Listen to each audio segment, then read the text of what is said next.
పాడేరు నియోజకవర్గ ప్రజలందరికీ నా నమస్కారాలండి. ఈరోజు ఈ ప్రెస్ మీట్ ద్వారా ఏంటంటే ముఖ్యంగా మా అక్కగారైనటువంటి గిడ్డీశ్వర గారికి 2024 సార్వత్రిక ఎన్నికల మహా అంటే ఇంకా 10 రోజులు జరగబోతుంది.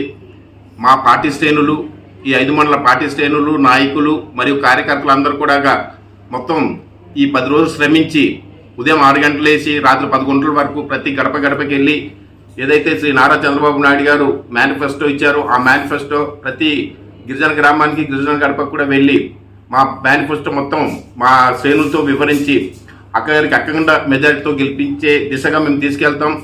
ఎందుకంటే ఈరోజు మనకి ఎలా లేదన్నా సరే గవర్నమెంట్ 130 సీట్లతో ఫామ్ అవుతుంది, ఉమ్మడి గవర్నమెంట్.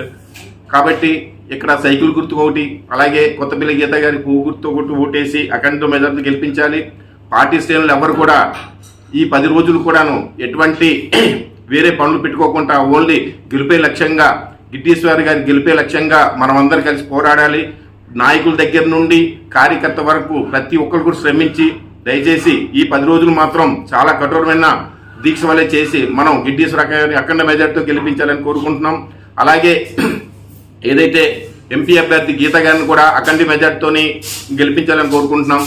ముఖ్యంగా ఈరోజు మా అక్కగారికి ఈరోజు టికెట్ ఇవ్వడం కూడా చాలా సంతోషకరం. ఎందుకంటే నాకు అనుభవం తక్కువ కాబట్టి ఈ 5 సంవత్సరాలు అక్కతో ఫాలో అయ్యి ఆవిడ అనుభవాలను నేర్చుకొని నెక్స్ట్ నేను కూడా ఒక ఉన్నత నాయకుడు ఎదగాలని కోరుకుంటున్నాను.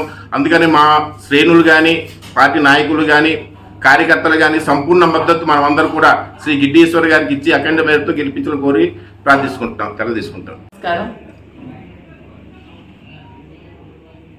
తెలుగుదేశం పార్టీ జాతీయ అధ్యక్షులు నారా చంద్రబాబు నాయుడు గారి ఆదేశాల మేరకు ఇప్పుడు తెలుగుదేశం పార్టీ అభ్యర్థిగా పాడేరు నియోజకవర్గంలో విస్తృతంగా ప్రచారం చేపడుతున్నాం. మా తమ్ముడు కిల్లు రమేష్ నాయుడు తమ్ముడు తన ఉద్యోగాన్ని కూడా విడిచి రాజకీయ రంగప్రవేశం చేసి మేమిద్దరం కూడా పాడేరు నియోజకవర్గాన్ని తెలుగుదేశం పార్టీ గెలిపించడానికి ఇద్దరం కలిసికట్టుగా ప్రచారం చేస్తాం. ఆ ప్రచారంలో భాగంగా ఏదైతే చంద్రబాబు నాయుడు గారు మా గిరిజనులకు ఇచ్చేటటువంటి మేనిఫెస్టో ఉందో దాంట్లో ప్రధానంగా జీవో నెంబర్ 3ని పునరుద్ధరిస్తానని చెప్పి కదిలిరా సభలోనే మాటిచ్చారు. ఆ మాటని ఖచ్చితంగా నిలబెట్టుకుంటారు. మా ప్రజలందరికీ మేము ఒకటే విజ్ఞప్తి చేస్తున్నాం. ఈరోజు జీవో నెంబర్ 3 మన ప్రాణవాయువు లాంటిది. ఆ రోజు జీవో నెంబర్ 3 ఇచ్చింది కూడా మన చంద్రబాబు నాయుడు గారి. నందమూరి తారక రామారావు గారు 1986లో 10th క్లాస్ చదివిన ఫెయిల్ అయిన విద్యార్థులకి ఉద్యోగాలు ఇచ్చినటువంటి ఘనత చంద్రబాబు నాయుడు గారు. అలాంటిది మరలా ఈరోజు జగన్మోహన్ రెడ్డి వచ్చి ఆ జీవో నెంబర్ 3 ఏదైతే సుప్రీంకోర్టులో కొట్టేస్తే కనీసం దాని మీద చీమ కుట్టినట్టు కూడా స్పందించకపోవడం గిరిజనులంతా గమనిస్తున్నారు. ఆ జీవో నెంబర్ 3 కోసం చంద్రబాబు నాయుడు గారు ఇచ్చినటువంటి మాటకు మేము ఖచ్చితంగా కృషి చేస్తాం. అలాగే 50 సంవత్సరాల పెన్షన్కే చంద్రబాబు నాయుడు గారు గతంలోనే 2,000 రూపాయలు ఇవ్వడం జరిగింది. ఇప్పుడు కూడా 50 సంవత్సరాలకే 4,000 రూపాయలు పెన్షన్ ఇస్తానని చెప్పి ఈరోజు మేనిఫెస్టోలో పెట్టారు. ఇదే జగన్మోహన్ రెడ్డి 65 సంవత్సరాలకి పెన్షన్ పెట్టి చాలా ఇబ్బందులు పెట్టాడు. ఇలా ఉన్నటువంటి నిధులు కూడా మా గిరిజనుల కోసం జగన్మోహన్ రెడ్డి ఖర్చు పెట్టలేదు. చంద్రబాబు నాయుడు గారు సప్లాన్ నిధుల్ని ప్రత్యేకించి మా గిరిజనుల కోసం అందులో భాగంగా ట్రైకార్ లోన్స్ ఇచ్చారు. అలాగే పీవీటీసీలు ఎవరైతే ఉన్నారో వాళ్ళకి ప్రత్యేకమైనటువంటి వాళ్ళ గ్రామాల అభివృద్ధి కోసం, సంక్షేమం కోసం కూడా సప్లాన్ నిధుల్నే ఆ రోజు వినియోగించారు.